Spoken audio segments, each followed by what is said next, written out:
ہر قسم آپریشن سے روزہ فاسد ہونے کا شرعی حکم۔ نمبر 1، ایسا آپریشن جو دماغ اور پیٹ کے علاوہ جسم کے دوسرے حصے یا ہاتھ پاؤں وغیرہ کا ہو، اس سے روزہ فاسد نہیں ہوگا۔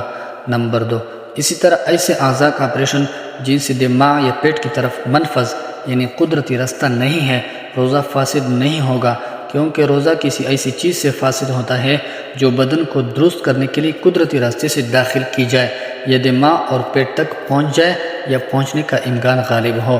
نمبر 3، مصنوعی اعضاء لگانے سے روزہ فاسد نہیں ہوگا، کیونکہ مصنوعی اعضاء اپنی جگہ پر لگے رہ جائیں گے۔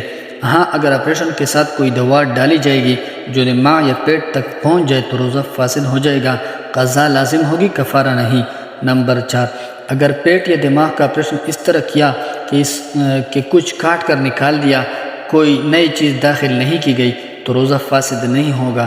نمبر 5، اگر آپریشن کر کے دماغ یا پیٹ کے اندر کوئی دوائی لگائی گئی یا مصنوعی عضو لگایا گیا تو روزہ فاسد ہو جائے گا۔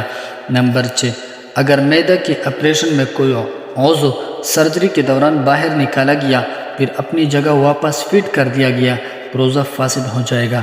اسی طرح اگر پیٹ کا کوئی عضو باہر نکالا گیا پھر دوبارہ اس کو پیٹ کے اندر فٹ کیا گیا تو روزہ فاسد ہو جائے گا۔